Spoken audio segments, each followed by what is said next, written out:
Yashodanandana Vrajajanaranjana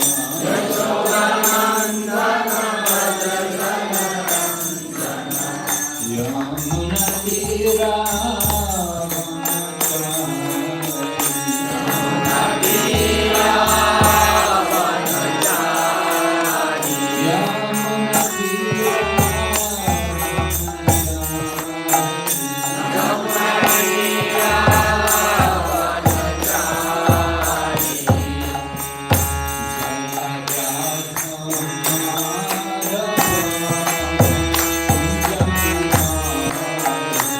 Bye.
Bhutale Srimati Bhakti Vedanta Swamin Iti Namane Namaste Saraswati Devi Kauravani Pracharine Nirvishesha Shunyavadi Paschatya Deshatarine Om Namo Bhagavate Vasudevaya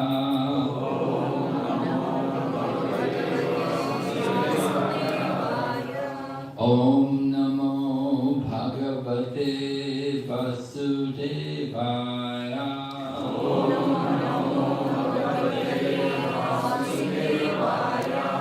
Om Namo Bhagavate Vasudevaya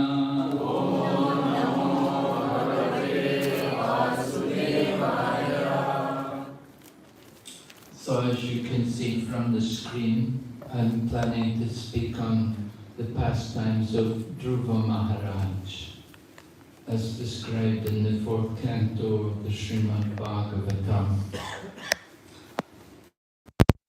That Sri Chaitanya Mahaprabhu would go to Gadadhar Pandit at the Tota Gopinath temple, and Gadadhar would read the pastimes of Dhruva Maharaj and the pastimes of Prahlad Maharaj again and again to Sri Chaitanya Mahaprabhu.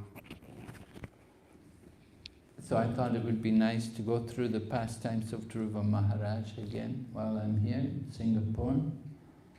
I hope it will be refreshing for you. So the third canto ended with Kapila Shiksha, and we heard about Devahuti and her husband Kardama, and how Kardama had gone away and left Devahuti with her divine son, Lord Kapila. So the fourth canto continues to hear more about the descendants of Swayambhuva Manu. Swayambhuva Manu had two sons, Uttanapada and Priyavrata. Priyavrata is described in the fifth canto of Srimad Bhagavatam. But Uttanapad, he was the father of Dhruva Maharaj. So Uttanapad is described as having two wives. Probably had more than two wives. I was reading Valmiki Ramayana, and it was describing about Maharaj Dasarath. Usually we hear that Maharaj Dasarath had three wives, Goshalya, Sumitra and Kaikeya. But it's also said he had 350 other wives. So that was in Valmiki Ramayana. So I take it as being authoritative. Anyway, Lord Krishna had 16,108 wives. So we're told Uttanapada has two wives, two principal wives, just like Lord Krishna had his principal wives, 8 wives, and Maharaj Dasarath had 3 principal wives. So the subject matter, Uttanapada, is describing about the dealings of these two ladies, Suniti and Suruchi. So they're both wives of Uttanapad, and they both have sons. Suruchi, her son is called Uttama, and Suniti's son is Dhruva.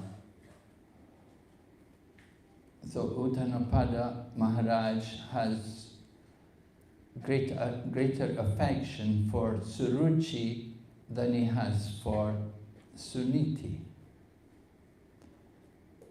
Just like in Ramayana, we see how Kaikeyi had that Maharaj Dasarath had so much affection for Kaikeyi that it brought him a lot of problems. So Uttanapada has affection for Suruchi, and it's known to Suruchi that she is the favorite wife of her husband.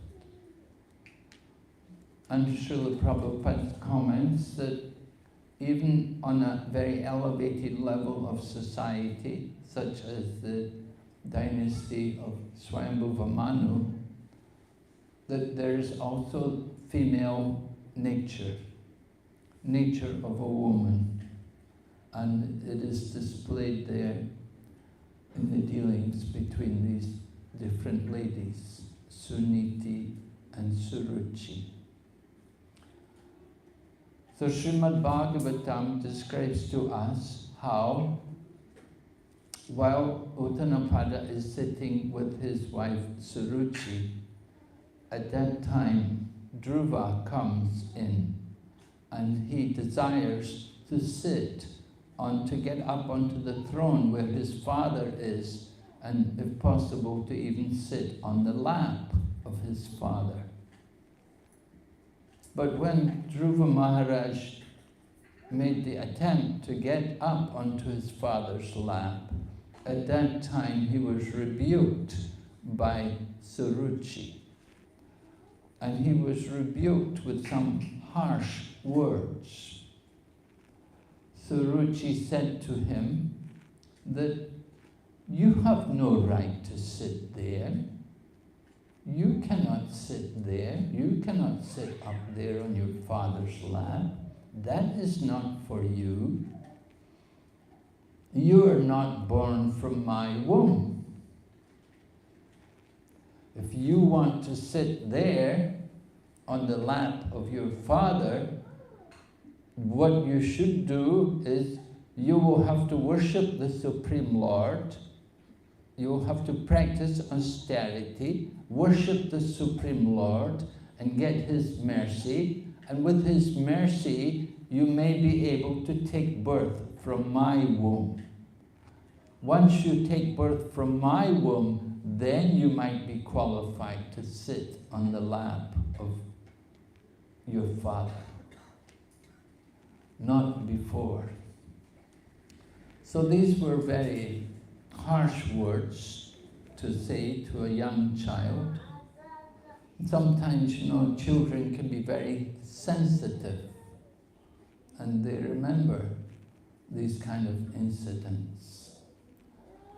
So Dhruva Maharaj, being born in the royal family of Swayambhuva Manu, he has the Kshatriya nature. Swayambhuva Manu was the father of Uttanapada, and Uttanapada is the father of Dhruva. So the Kshatriya spirit is there. And Dhruva Maharaj is affected by these words. So what does he do? He goes to his mother. He goes to find Suniti. That's natural. Children are in distress. They will look for their parent who can give them shelter. So Dhruva Maharaj came in search of his mother. And when he found his mother told him that Suruchi was right. What she said to you is true. Suniti described her plight. She said, your father does not even consider me to be his wife.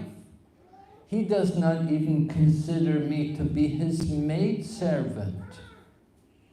The poor lady is in a very unfortunate position.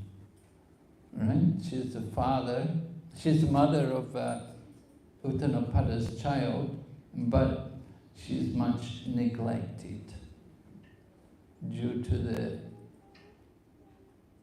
fault of Uttanapada, that he's become controlled by the other woman, Suruchi. He's become like what we would say a dancing dog in the hands of his fair wife. So Suniti explains to Dhruva Maharaj that what you need to do is you need to take shelter of the Supreme Lord. He is the only one who can help you.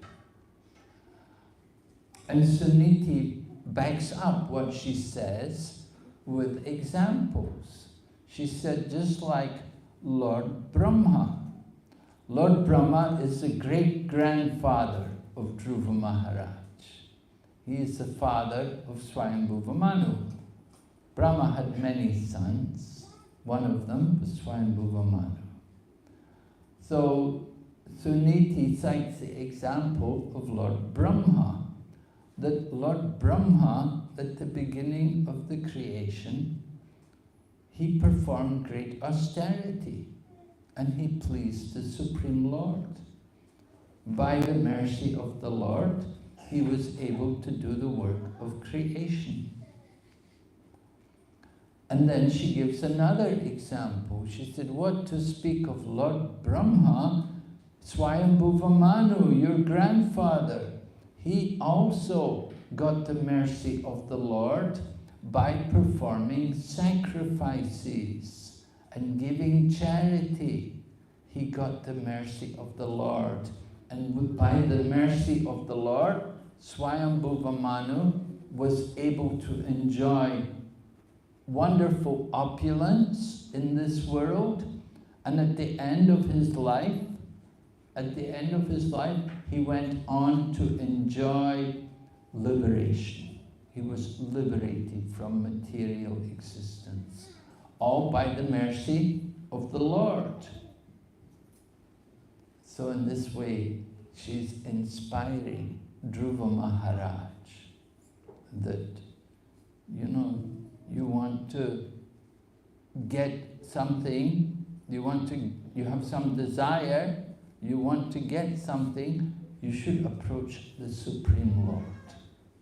Don't approach any other personality. Don't go to anyone lesser than the Supreme Lord.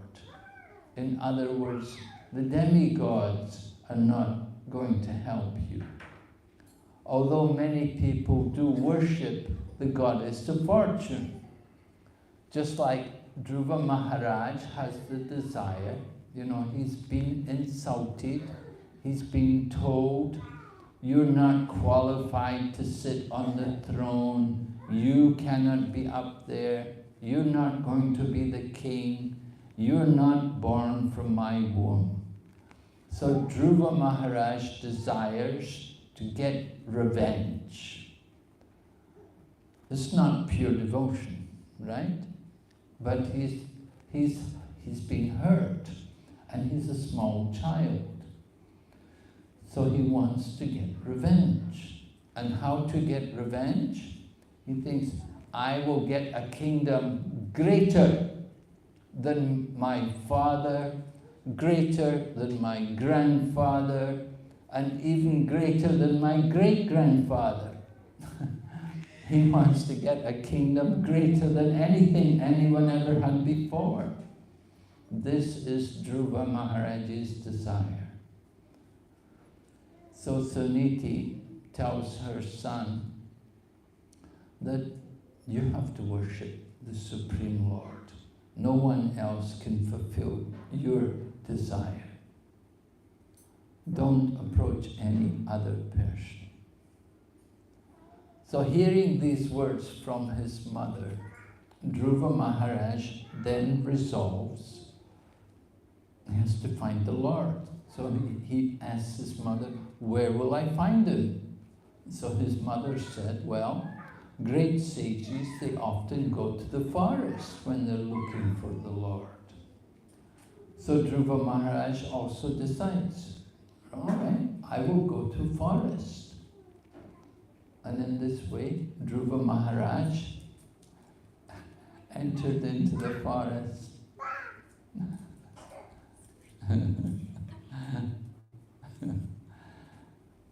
Another Dhruva, huh? An upcoming Dhruva. He's not old enough, not 5 yet. You have to wait till you're 5, Prabhu. So Dhruva Maharaj resolves to go to the forest. But before he can even get to the forest, Narada Muni comes. Now, how did Narada Muni know to come? How does he know what's going on? He wasn't present in the palace. How did he know? So Srila Prabhupada explains to us that Narada Muni is Trikalagya. He knows all phases of time. He knows the past, he knows present, and he knows what's going to happen in the future. So he appears. Sometimes we will also, it happened with Srila Prabhupada one time. He wrote a letter to the devotees in Los Angeles temple, and he told them, make sure you keep the pujari room neat and clean.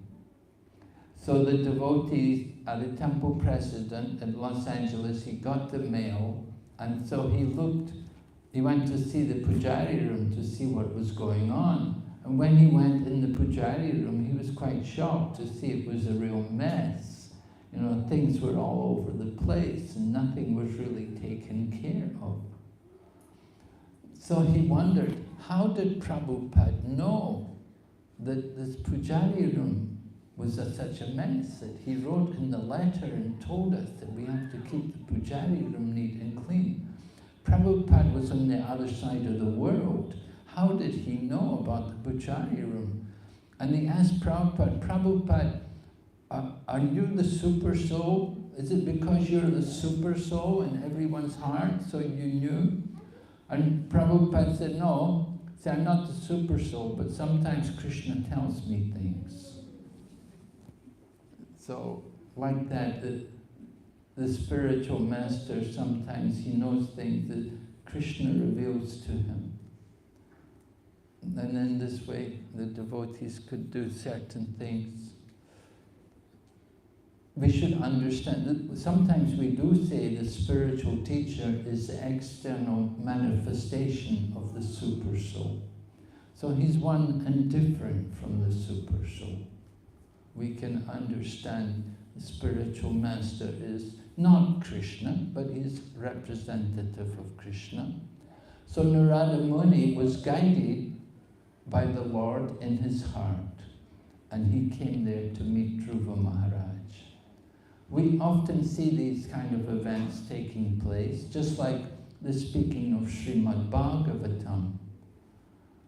You know, nowadays we have groups, and you have group chats and everything, and you have WhatsApp and everything, so we can get information what's going on. But 5,000 years ago, there was no WhatsApp. And how did people know to come to Naimisharanya, for example, to hear Srimad Bhagavatam, or to come and hear Maharaj Parikshit being instructed by Sukadeva Goswami? This just simply came. The Lord in the heart directs the devotees how to proceed, where to go, what to do. They're guided by the Lord in the heart. Just like Srila Prabhupada was guided to go to America. Although his Guru Maharaj had sent people to England, Prabhupada went to the USA. He was guided in the heart. Now, if he'd gone to England, probably the result would not have been the same. But because he went to USA, Krishna had that plan. Krishna guided him and arranges for these things to take place. So similarly, Narada Muni appeared in front of Dhruva Maharaj, and he's asking Dhruva Maharaj that, well, he's telling Dhruva Maharaj, you know, it's very nice that you're so bold, you want to go into the forest, although you're just a young child. We have to understand that in the times of Dhruva, going into the forest was very dangerous. Just as in Treta Yuga, when Lord Ramachandra was going into the forest, it was certainly very dangerous. And Maharaj Jatharas considered that how will he ever come back? That if my son goes there into the forest, how will he ever survive? There are many wild animals, not only wild animals, there's many rakshasas, and so many dangers there. So Dhruva Maharaj, as a young child, to go into the forest was certainly very dangerous. And we actually hear later on in Srimad Bhagavatam that while Dhruva's in the forest, Maharaj Uttanapada is lamenting. He's broken-hearted because he feels that because his son has gone to the forest, he must have died, he must have been killed in the forest. He will never survive. A young child going into the forest. But Dhruva Maharaj is not thinking that this is a challenge. He's not thinking this is very difficult. Young children often do things without thinking too much about it. You know, they're very bold. They often do things and you may tell them, oh no, don't do that. Anyway, Narada Muni wants to tell Dhruva Maharaj, you know, what you're trying to do is very noble, but you know, you're too young. You have to wait till you're a bit mature. And generally, we do see that the path of spiritual life comes later in life for most people. The ashrams that are arranged like that, maybe in the beginning, brahmacharya life, student life, studying, getting knowledge, and then grihastha life, entering into family life, and having a family, living in the world, maybe working also, doing things like that, getting more experience. And then later on, retirement. The Vedas say, Panchastodvam vanam brajit. From the age of 50, you should think about retirement. It's recommended. Why 50? Well, half the life is over. You have to prepare. It takes time to detach ourselves from the material world. And we have to give ourselves time. So it's recommended that about the age of 50, that's an appropriate time to retire. Of course, some people take early retirement, and some people, they're a little later.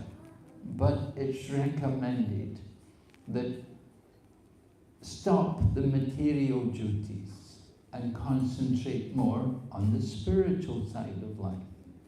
So it usually comes later in the life. That is the system. Srila Prabhupada certainly followed that. He changed his ashram, each ashram, with the greatest reluctance. His father had him married. He wasn't eager to get married. He even told his father, I don't like that girl very much. And his father said, good. He said, that's an advantage. If you like her too much, that would be a problem. So anyway, he married, and Prabhupada had 5 children.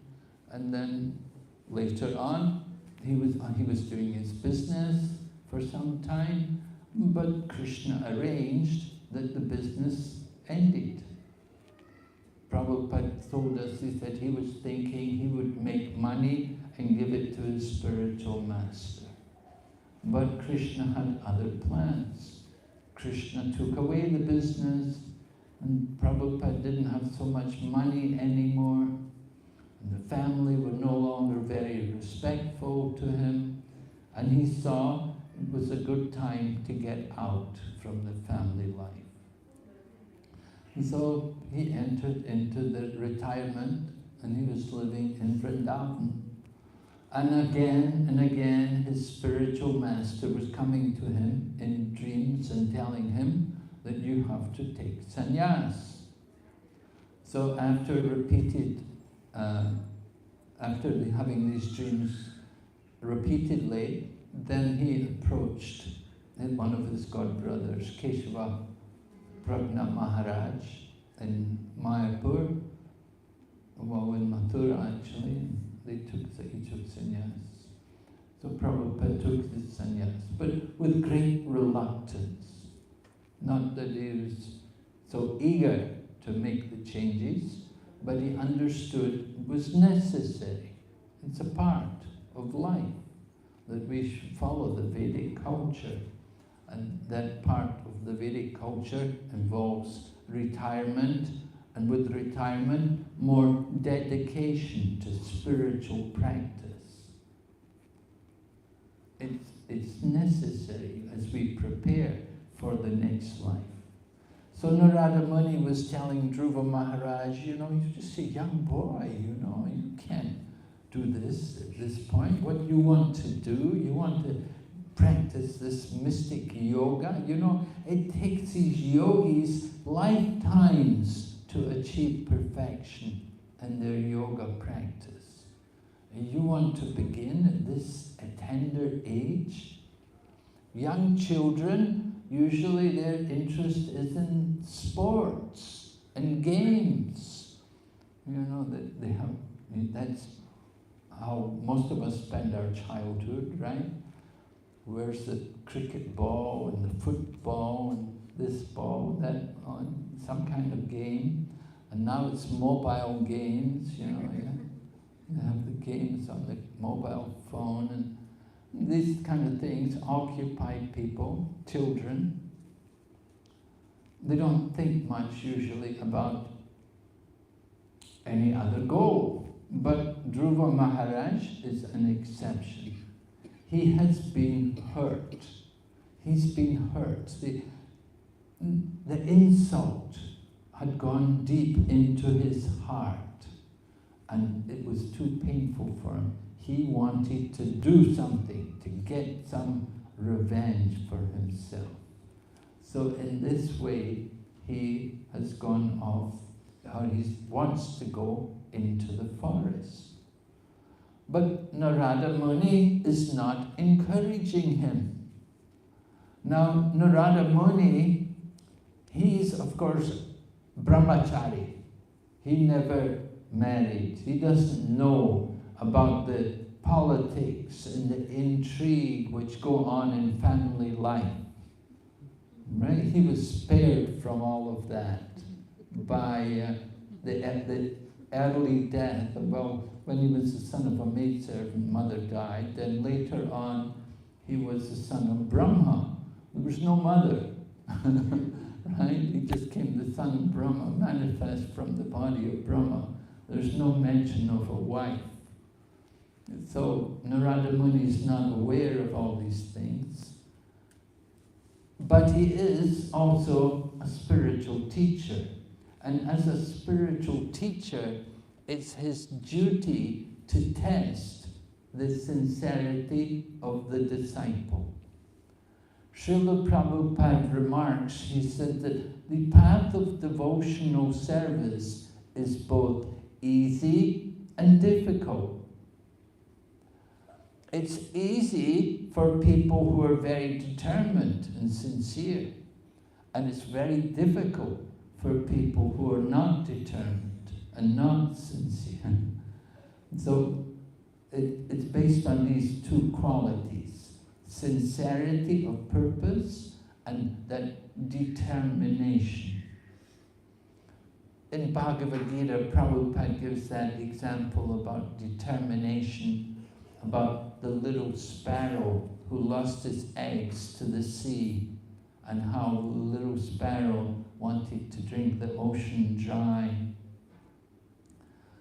Of course, the little sparrow, how can he drink the ocean? But he was so determined, he was trying to drink the ocean. And somehow news came to Garuda. So then Garuda, the king of birds, came there, and he spoke to the ocean and said, you give this bird his eggs back, or else I will drink you dry. And so the ocean honored the words of Garuda and returned the eggs to the sparrow. So that kind of determination. Determination, one of the important qualities mentioned also in Upadeshamrita by Srila Rupa Goswami for making advancement in devotional service. He mentions Utsahan Nischaya Dharyat, right? First of all, enthusiasm, patience, and determination. And Srila Prabhupada remarks that in every endeavor, you need these kind of qualities. Whatever you're going to do. You want to be a mother, bring up a child, you have to have enthusiasm, patience, and determination. Not very easy, difficult. You're going to work in a job, find a job and work, takes patience, enthusiasm, determination. So in devotional service, these things are also very important, these three qualities. So having that patience, just like Srila Prabhupada had to have a lot of patience in establishing the Krishna consciousness movement. He was patiently trying to preach. He began the Back to Godhead in 1944. And then he went to America, it was 1966. He'd spent 22 years. He hadn't achieved hardly anything. I think he had one disciple, one initiated person. He made attempts, but somehow nothing had fructified. But Prabhupada didn't give up. He was patient. He kept trying. And then when he went to America, New York, first of all, he was uptown, and he was with Dr. Mishra, meeting Dr. Mishra's yoga students. And, they were interested, but Dr. Mishra wasn't giving him any space. Dr. Mishra didn't want to lose his students. He was keeping his students under his shelter. And so then Srila Prabhupada moved to the Lower East Side to New York. And in New York, the Lower East Side, where all the young hippies and the meth monsters and these people were. And so Prabhupada was living in that kind of environment, and he began his preaching there. And different people came, and some were crazy people. Some were really mad, and Prabhupada had to tolerate. He had to be very patient to continue to try to establish this Krishna consciousness movement. So here we see Narada Muni talking to Dhruva Maharaj. He's telling Dhruva Maharaj, that what you want to do is very good, but you're not really ready for it yet. You're just still a child. How can you ever think to do it at this point in your life? Better you go home and come back later in your life, and then it will be good. But Dhruva Maharaj has the Kshatriya spirit. You have to understand Narada Muni's purpose.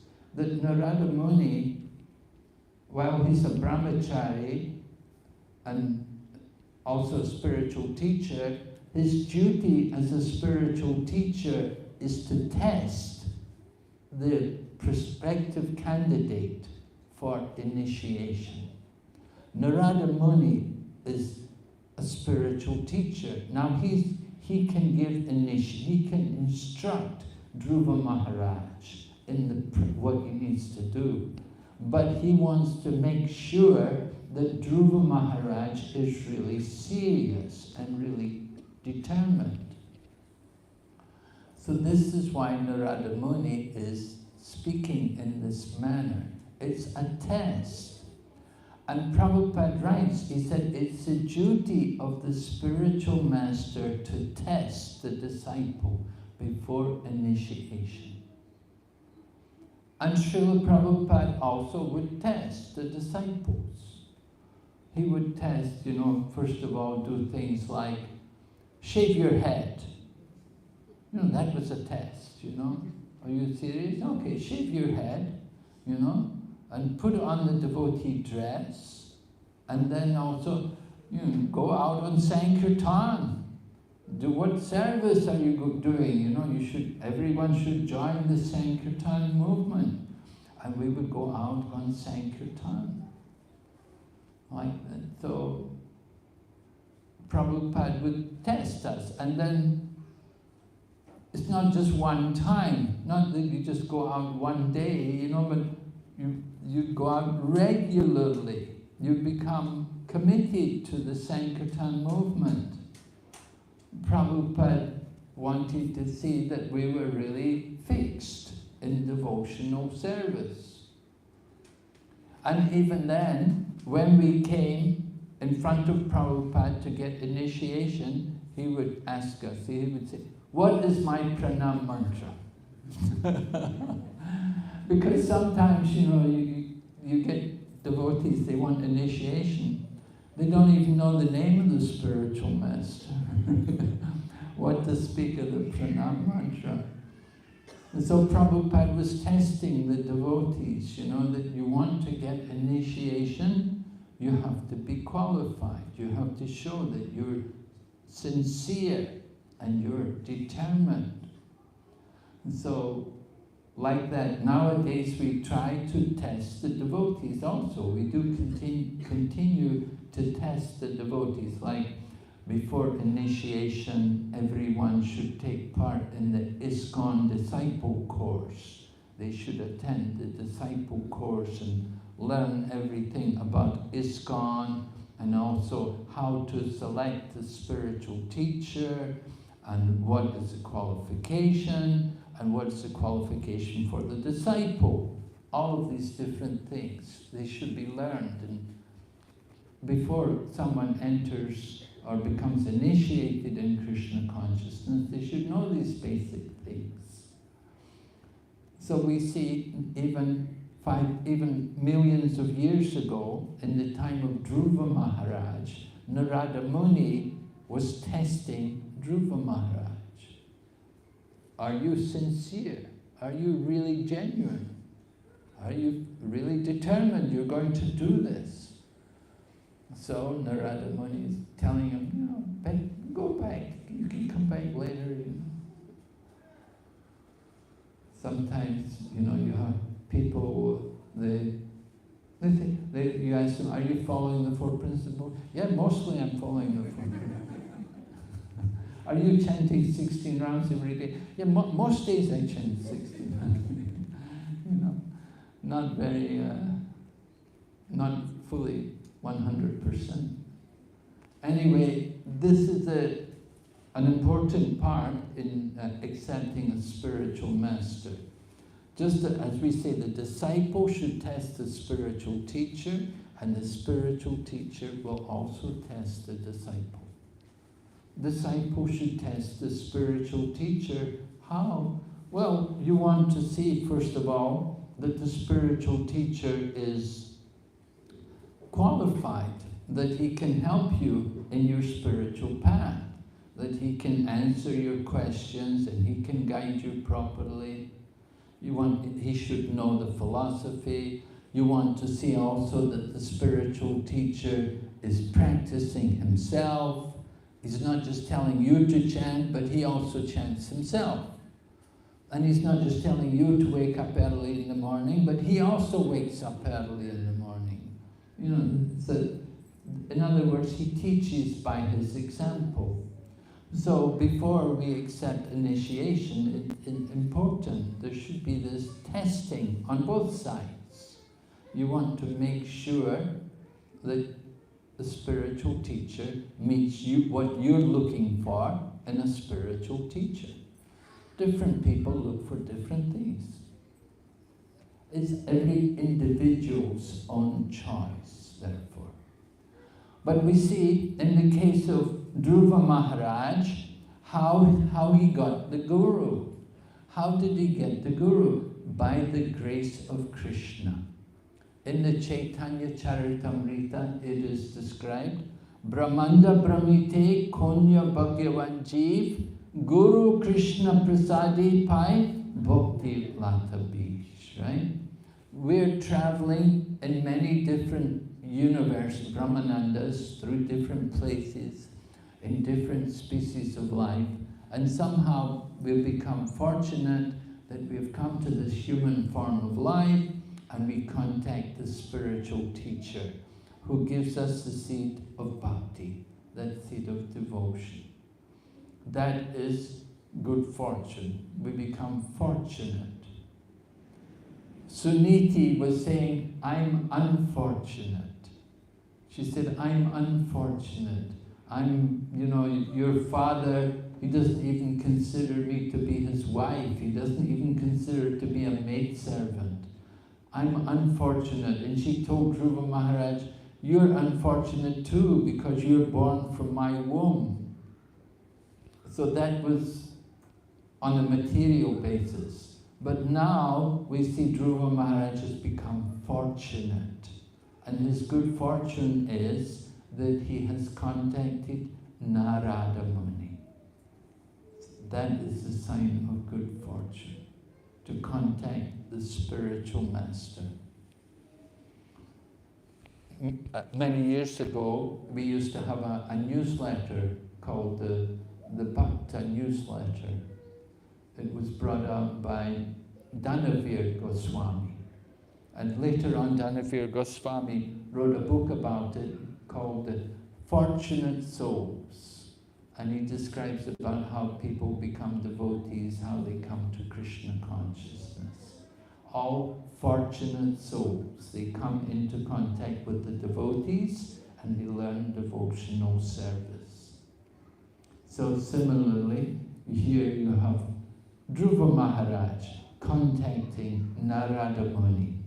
And Narada Muni, after testing him, and he sees how Dhruva Maharaj responds. And Dhruva Maharaj tells Narada Muni, he said, I'm sorry, I can't accept your instructions. He said, by nature, I'm impudent. By nature, I'm not a very obedient child. But he said, I have to get my revenge. I've got my plans. I know what I want to do, and I want to go ahead with it. My plan is to go into the forest there and to search out the Supreme Lord.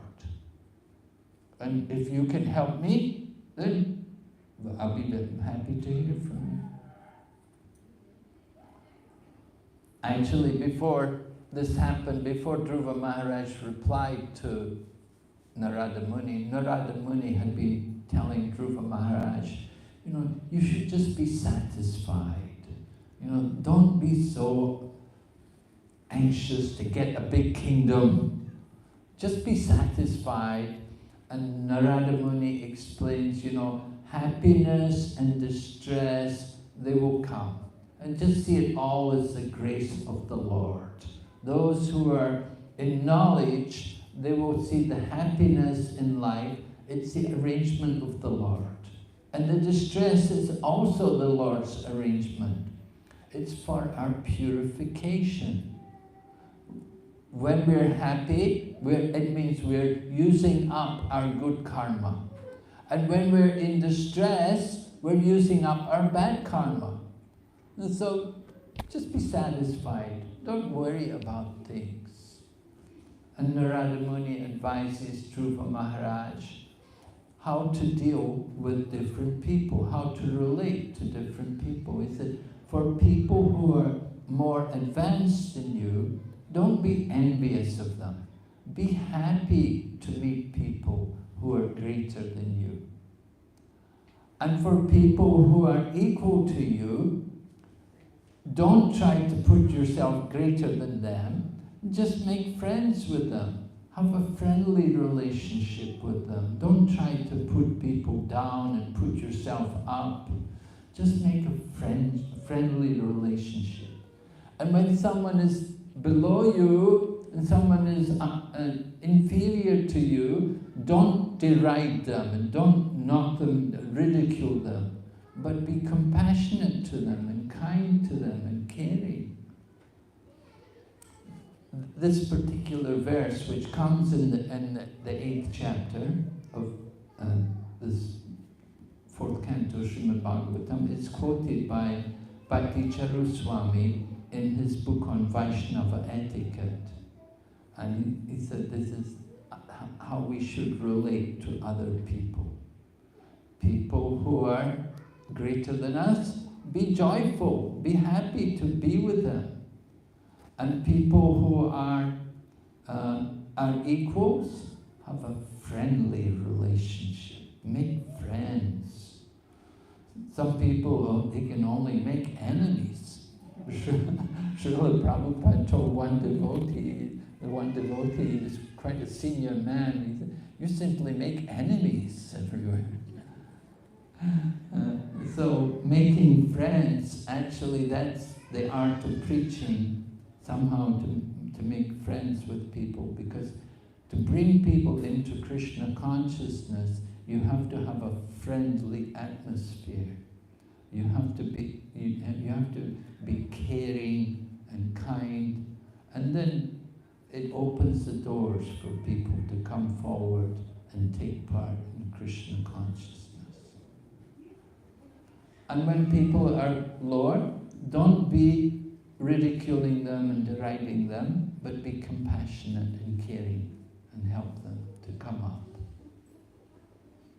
So, as leaders in Krishna consciousness, actually, they have that responsibility to bring others up in Krishna consciousness.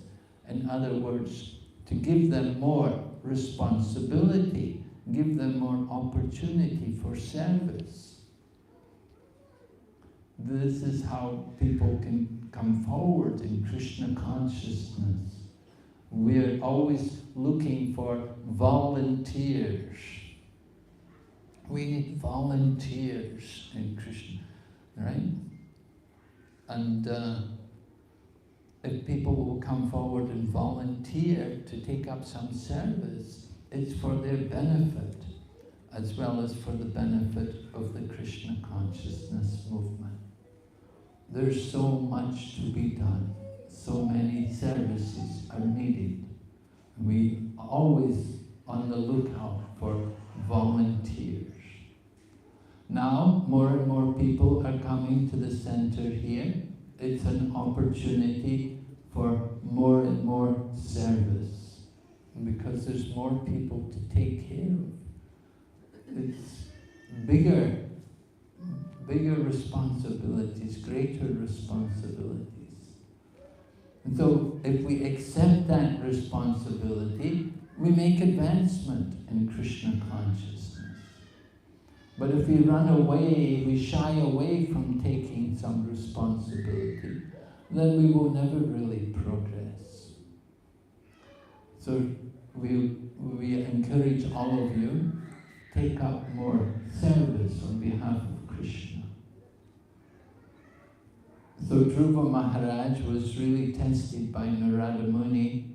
Narada Muni did all he could to discourage him, but Dhruva Maharaj is fixed. That he said, no, I can't follow your instruction. If you're going to help me, then tell me what I can do. Give me some instructions. Sometimes it does happen that we give people instructions, but they don't follow them carefully. We get instructions, spiritual teachers telling us do this, and if we don't take the instruction to heart, then we don't get any benefit. So it's a disappointment to the spiritual teacher. So So we want to try to take the instructions seriously, to try to follow. Even the little details, even the small instructions are important.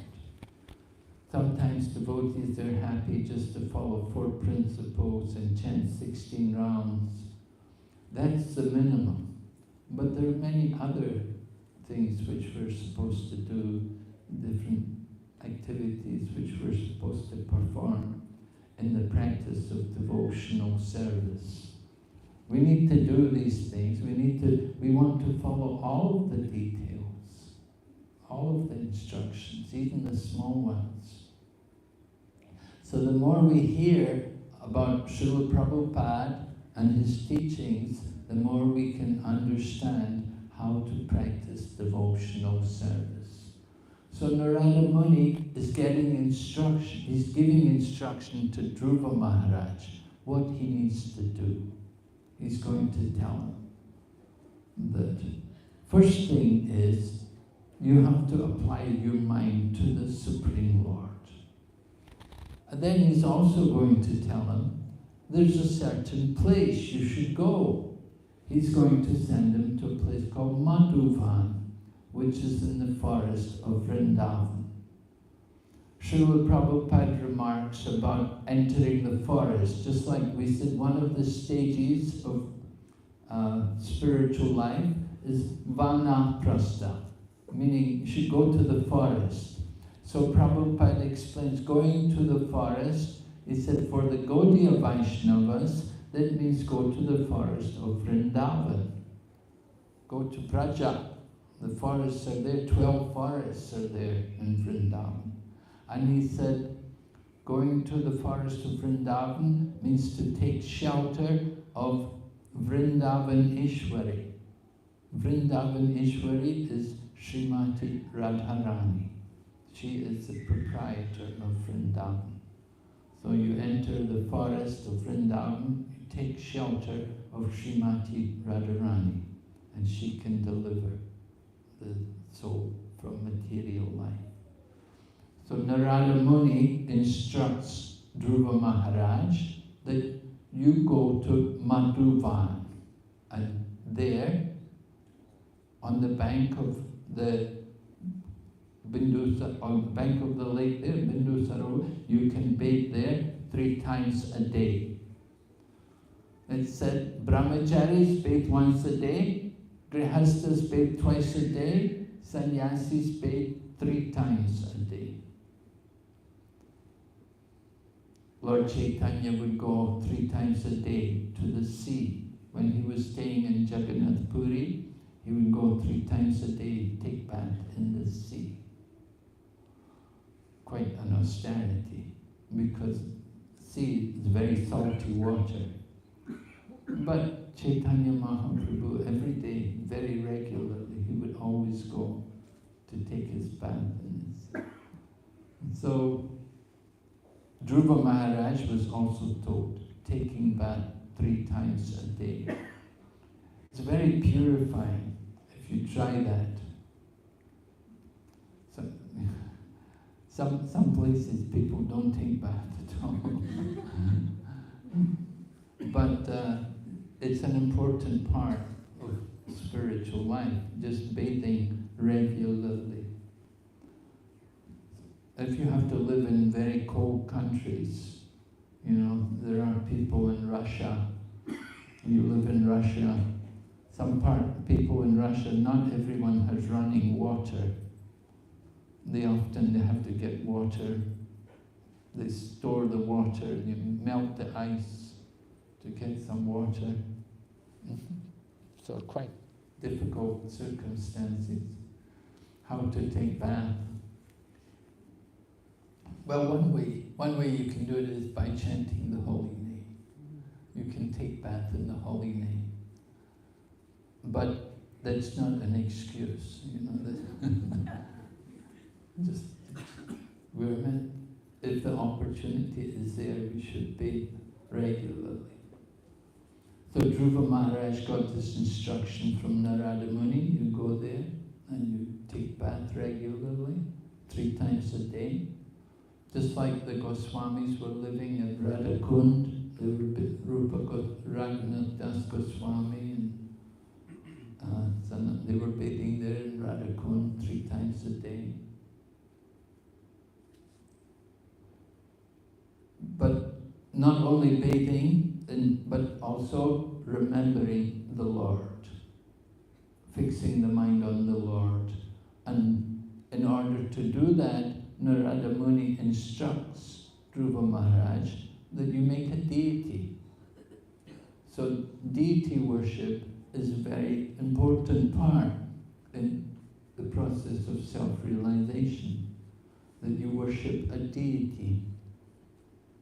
So you see also in Katyayani Vrat, the gopis were performing Katyayani Vrat. Every day they go to the Yamuna to take bath. They make a deity of goddess Katyayani every day, because they put it would be in the water, and the Yamuna would come and wash the deity away. So every day they'd make a new deity.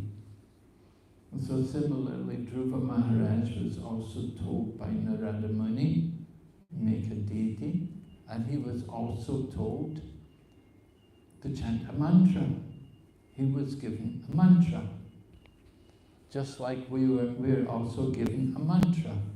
At the time of the initiation, the Guru initiates you into the chanting of Hare Krishna mantra.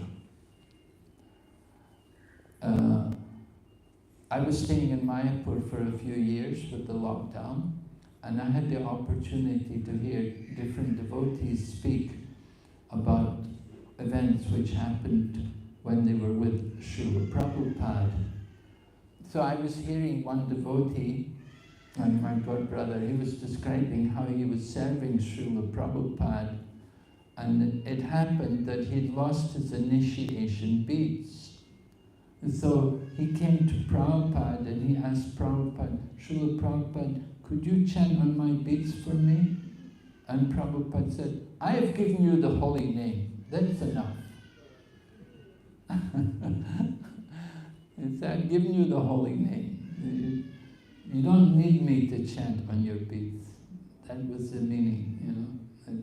I've given you the holy name. That's the important thing. It's not so much the beads. Although, yeah, we should value the beads that spiritual master gives us. We should value them. But Prabhupada was making the point that the connection is made there by the initiation. At the time of initiation, he gives you the mantra, he gives you the holy name. You're initiated into the chanting. It's not that, oh, I don't have my beads, I can't chant. Somebody may think, oh, I lost my beads, I have to wait till I get new beads or something. And, you know, no, you have to chant. Regardless of what you chant on, you have to do the chanting. It's very important. The process is not material. Devotional service doesn't depend on material facilities. We use whatever is available, just like worshipping the deity. Dhruva Maharaj was told, you worship the deity just according to the means, whatever is available. We see different parts of the world, different things. Difficult to get flowers. I was hearing, even here in Singapore, during the lockdown, there were no flowers. Very difficult to get flowers. And the devotees were going out and just taking from the trees nearby. The neighbor walk down the street and find a tree with some flowers. And you're lucky you can do that. In Japan, flowers are very expensive. One flower costs so much money. And other parts of the world, there'll be no flowers. Difficult to get flowers. Where was it? Oh, I was in Kuwait. Kuwait, you go to a place like Kuwait, it's a desert. There's not flower. Difficult to get flowers there. Very difficult. So, but that doesn't mean you cannot do deity worship. You have to do the deity worship. And we had the example of the Brahmana who was worshipping the deity in his mind. So within your mind, at least, if you cannot get the flowers, within your mind you can offer everything to the Lord. In this way, devotional service should be performed regardless of our material situation. We have to perform the activity, make use of whatever is available. And what's not available, then within our mind we have to think of it and offer it to the Lord. All right, so I'll stop here today. We'll continue on this theme tomorrow. Are there any questions today? Hare Krishna Maharaj. How do we understand Suruchi's behavior? Like, even though she revoked Dhruva Maharaj, her instruction was partially kind of true, but however it is like her sense of fear. How do we understand? Is it instruction or it is like Lord's play that she rebukes? Yes, how do we understand the mood of Suruchi? Yes. Yes. Well, how do we understand it that, yes, she was insulting to Dhruva, but at the same time, what she had said was true, and she told him, you have to take birth from my womb. Is that actually true?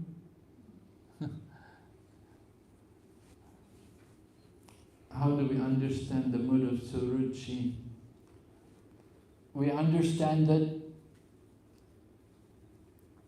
somehow she's fortunate, but at the same time she's not fortunate because she couldn't take advantage of the whole situation.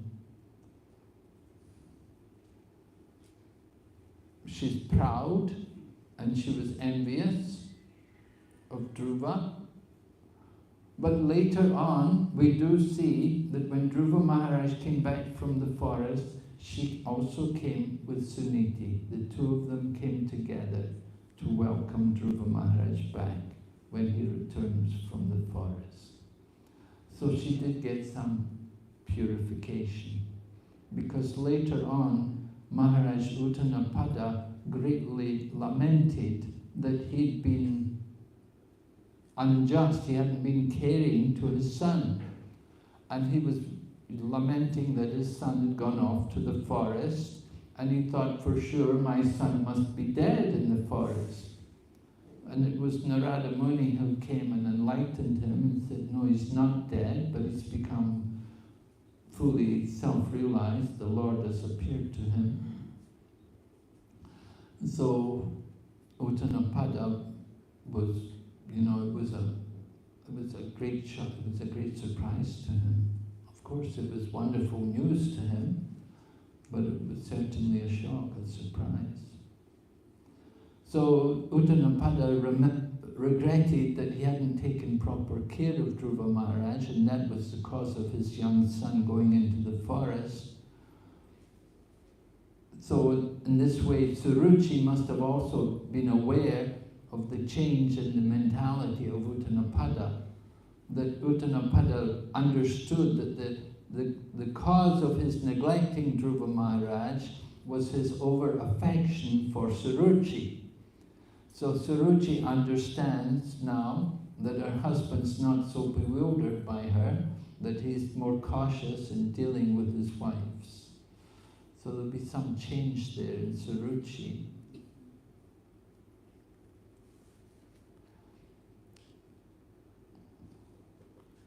And what happens ultimately is, she's attached to her own son Uttama. And when Uttama, her son, he was killed by Yakshas, so at that time she went into the forest searching for her son. She was so attached to her son that she went into the forest searching for him, and she died in a forest fire. So in this way she departed from the world. But as far as her destiny goes, I don't know what kind of destiny she would achieve.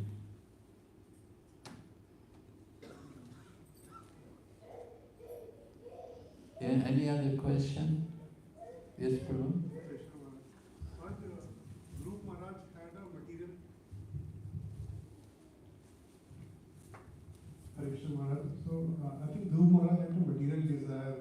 So why did his mother send him to Supreme Personality of Godhead? Because I think for material desires, she could have sent him to demigod to get. Oh, this is a good point. Yes, I'm glad you brought that up, Prabhu. We may think that we should go to demigods for material desires, but that's wrong. We should understand that even we have material desires, we should only go to the Supreme Lord. And this is what we learn from the pastimes of Dhruva Maharaj. This is one of the important points in this Leela of Dhruva Maharaj going to the forest, that he wasn't pure. He did have material desires, but even you have material desires, still you should worship the Supreme Lord. You don't worship other gods. And that is described in Srimad Bhagavatam also. There's a verse there, Akama sarvakamuva moksha kama udaradi tivrena bhakti yogena yajeta purusham param. Even one has all material desires or no material desires or desires liberation, in whatever situation one is in, one should still worship the Supreme Lord. And that's why Dhruva Maharaj was instructed by Narada Muni and by his mother, and they were all telling him, worship the Supreme Lord. They weren't telling him, worship the demigods. The demigods that's for people who are less intelligent. But what's the benefit in worshipping the Supreme Lord? Why should you, even you have material desires, the point is, by worshipping the Supreme Lord, you will become purified. But you worship the demigods, you won't get purified. You may get your material desire, but you won't get purified. You have one material desire, then you have another material desire. But Dhruva Maharaj, he worshipped the Supreme Lord, he became purified. This is a very important instruction from this pastime. So in all circumstances, even we do have material desires, we worship. You shouldn't think, oh Prabhu, I can't cook, I have too many material desires. Oh, I can't offer arti, I have too many material desires, I shouldn't go on the altar. No, you should. You do the service, you will become purified. You get rid of the material desires, just go on serving Krishna. That is the great benefit of service to the Supreme Lord. Thank you, Prabhu. Any other question? Okay, thank you very much. Hare Krishna. Srila Prabhupada ki jai.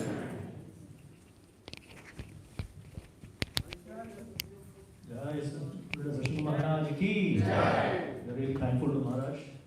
As Maharaj said, we have heard this pastime so many times, but every time we keep hearing this, it's so relishable, especially when we hear from the sadhu. So we thank Maharaj. Maharaj will continue tomorrow evening also, same time. And on Sunday morning also Maharaj will give us the Bhagavatam class. So we're really looking forward to Maharaj Association. And we also want to thank all the devotees. It's not easy in Singapore on a working day to assemble. These many devotees have come, so really thank you all the devotees. And there'll be prasadam served downstairs. And we look forward to being with Maharaj again tomorrow. Thank you. Hare Krishna.